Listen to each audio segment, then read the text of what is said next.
quien fue,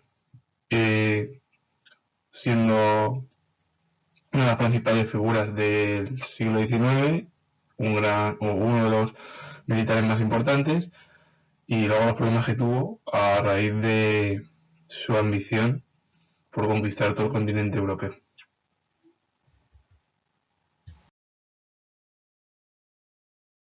Comenzamos. Napoleón Bonaparte nació en Ajaccio, en Córcega, una de las principales ciudades francesas, el 15 de agosto de 1769.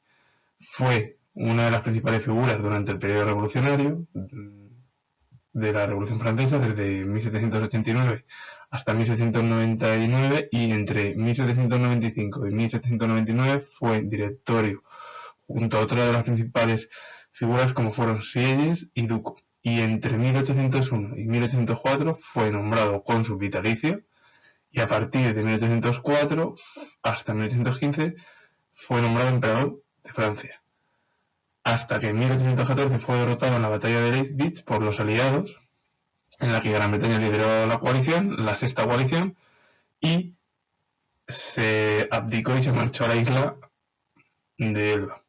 Pero volvió o escapó de la isla de Elba y retornó de nuevo como emperador, conocido a este periodo como el Imperio de los 100 días, entre marzo y junio de 1815. Y la muerte de Napoleón se produjo el 5 de mayo de 1821 en la isla de Santa Elena, como castigo tras ser derrotado por los aliados, aunque hablaré más adelante. Con ello, tras ser proclamado cónsul vitalicio, primero emperador, llevó a cabo relaciones con la Iglesia Católica, primero de todos ellos. También se fundó o se llevó a cabo una nueva constitución, la Constitución del año 8, en la que, se ve que no hubo división de poderes, sino que eran constituciones al final en las que había un mando único, y ese era Napoleón. Con ello, ¿qué hizo Napoleón para poner a Francia como una de las principales potencias de Europa? Primero firmó el Tratado de Madrid en 1801 con Gran Bretaña, y en 1802 firmó la Paz de Amiens, también con el país anglosajón, con Gran Bretaña. Napoleón hizo frente a la segunda coalición, que estuvo formada por el Imperio Austriaco y el Imperio Ruso, y obtuvo la batalla en Marengo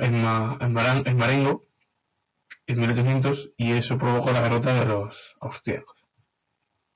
Esta hazaña que le hizo convertirse en cónsul vitalicio, y también a ir a la expedición de Egipto, eso también le vino como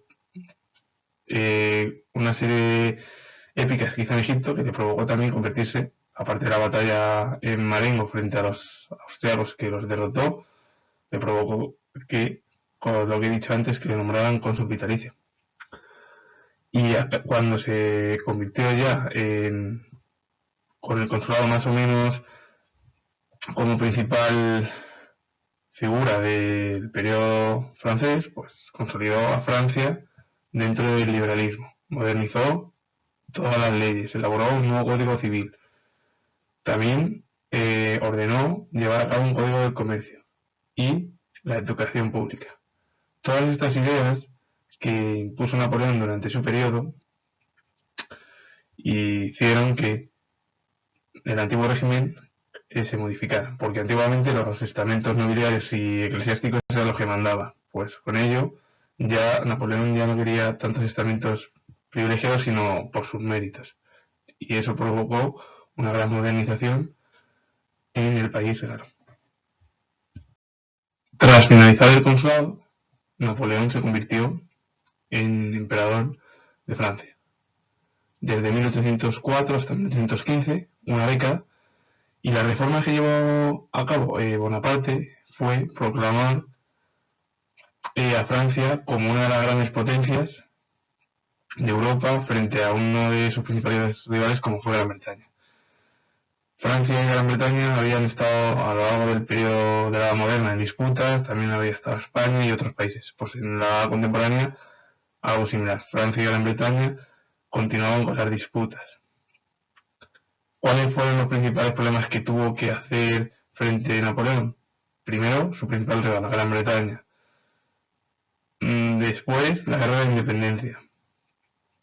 También frente a los imperios austriaco y ruso, que eran, según lo que veía Francia, como una gran amenaza.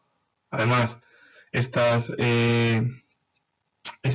potencias o estos estados llevaron a cabo una tercera coalición por miedo a lo que se había producido en el periodo revolucionario, en el que las mayorías de las monarquías querían evitar que esas ideas revolucionarias francesas se extendiesen por todo el continente europeo. Y eso provocó que muchos países lucharan contra la Francia revolucionaria, incluida España. El primer imperio francés fue una de las principales potencias del siglo XIX. Con ello, Napoleón conquistó diversos territorios. Primero España, más tarde Portugal, y con ello diversos territorios italianos. La monarquía española, al mando del valido Godoy y con el apoyo de Carlos IV, fue derrotado en 1693 frente a la Francia revolucionaria. Y eso provocó que España y Francia se convirtiesen a finales del siglo XVIII en aliadas.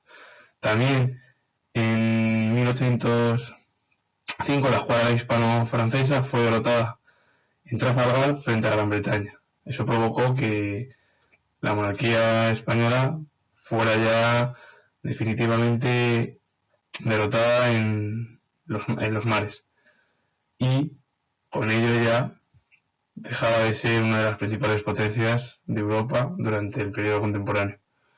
También firmó con Francia el Tratado de Fontainebleau en 1807, por el cual se acordó ambos países, que fue Godoy y Napoleón, invadir solo Portugal. No era invadir España, pero al final sucedió los acontecimientos posteriores como la Guerra de la Independencia. ¿Qué pasó con ello? Que tras la derrota de Trafalgar, Napoleón no se rindió y continuó expandiéndose y obteniendo más territorios para su familia. Primero obtuvo la victoria en la batalla de Austerlitz, en la que se desmoronó, mejor dicho, más que derrotó, se desmoronó el Sacro Imperio Germánico, y esas dos victorias provocaron, esa victoria frente al Sacro Imperio provocó también otras dos victorias en Elaine y Friedland, frente a la Cuarta Coalición. Con ello, ¿qué hizo Francia? Pues firmar la Paz de Tilsit en 1807. Y eso fue el cenit del Imperio Napoleónico, viendo en el cual Gran Bretaña veía que su principal rival, a partir de ese momento, era la principal potencia. Entonces, ¿qué es lo que hizo Napoleón? Acercarse, tras derrotar al Imperio Ruso, al zar Alejandro I. Con ello, ¿qué quería? Aislar a su principal rival, Gran Bretaña. ¿Cómo? Imponiéndole un bloqueo continental. Y esto era que ninguno de los países comercializasen con el país inglés. Pero ¿qué pasa? Que dos países como fueron Portugal y Suecia comercializaron. Y Napoleón, al ver que Portugal desoyó las órdenes del Imperio Napoleónico, firmó con España el Tratado de Fontainebleau en 1807, por el cual ambos países conquistarían, ambos países no, Francia conquistaría a Portugal. Pero al final lo que pasó fue una guerra de la independencia entre los partidarios de la familia Bonaparte y los partidarios de que volvieran los Borbones a España. La península ibérica quedó bajo la órbita napoleónica y los dos monarcas fueron obligados a abdicar y se tuvieron que marchar. Por ejemplo, aquí en España, Fernando Fernando VII dio un golpe de estado frente a Godoy y a su propio padre. Y al final, ¿qué provocó ello? Que Fernando abdicara en su padre y Carlos IV abdicara ya en el hermano de Napoleón. Y con ello, pues se convertía, bueno, aparecía la Casa Bonaparte en la figura de José I. Juan IV de Portugal, ¿qué hizo? Se marchó directamente a Brasil por miedo. Y con ello se provocó al final que esos principales países pues quedaran bajo la órbita francesa. ¿Qué pasó más tarde, en 1812? Que Napoleón, su imperio cambió de rumbo. Primero porque en la Gran Independencia ya había un fuerte desgaste. Tuvo además que ir en 1808 porque su hermano se había exiliado al norte de la península tras una derrota del ejército francés. Y con ello provocó al final que la ayuda de diversos países como Gran Bretaña, al mando del almirante Wellington, ayudasen a España a ser liberado de Napoleón. Y otro problema también que tuvo fue que en el mismo año, en 1812, el Imperio Ruso había roto directamente el acuerdo del bloqueo continental con Gran Bretaña y empezó a comercializar con los ingleses. Y ello provocó pues que Napoleón lo vio como una ofensa a su persona y invadir el Imperio Ruso. Eso le provocó que entre 1812 y 1813 esta coalición, que estuvo liderada por Gran Bretaña, el Imperio Austriaco, el Reino de Prusia y el Imperio Ruso, derrotaran al Imperio Napoleónico en la batalla de Leipzig en ese mismo año. Y bueno, el Imperio ya en 1813 estaba prácticamente en la quiebra y en bancarrota, prácticamente porque el ejército de Napoleón estaba desmoronado. Los únicos todavía lugares que estaban bajo la órbita francesa eran España y Portugal, pero en 1814 fueron derrotados y expulsados José Bonaparte de la península ibérica. Eso provocó que al final los aliados entrasen en París y que el 6 de abril de 1814 Napoleón Bonaparte abdicara. Y con ello se instauró se instauró de nuevo otra vez en la figura de Luis XVIII de Francia la Casa Borbón. Hubo también partidarios de su hijo, Napoleón II, que ya hablaré en su momento, cuando pueda, e incluso hablaré también de la Casa Bonaparte. ¿Qué provocó con todo esto? Pues que Napoleón se exiliase a la isla de Elba. Napoleón escapó de la isla de Elba y retornó a Francia.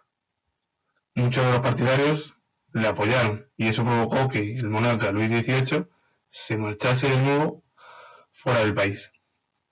Y este periodo es conocido como el Imperio de los 100 días. Lo que intentó hacer Bonaparte aquí, en este periodo de 3 meses, fue conquistar todo el continente europeo, con el apoyo de su cuñado, el general Murat, para que anteriormente en 1814 no lo apoyó, pero esta vez sí. Definitivamente el Imperio Napoleónico fue derrotado y en la batalla de Waterloo en el año 1815 y provocó la caída definitiva de Napoleón.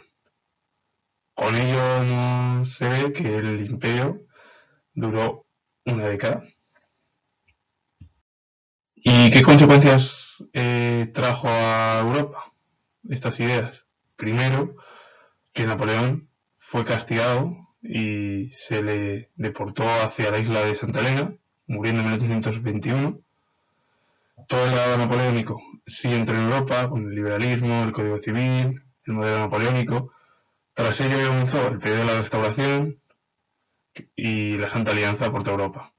Y tras todo esto, desde 1820 hasta 1840 se produjeron revoluciones por todo el continente europeo. También la Revolución Francesa influyó, o bien influenciada por la Revolución Americana de 1776, cuando Estados Unidos ya se hizo o nació como país, y también estas ideas napoleónicas provocaron la emancipación de las colonias en América Latina, tanto de Portugal como de España.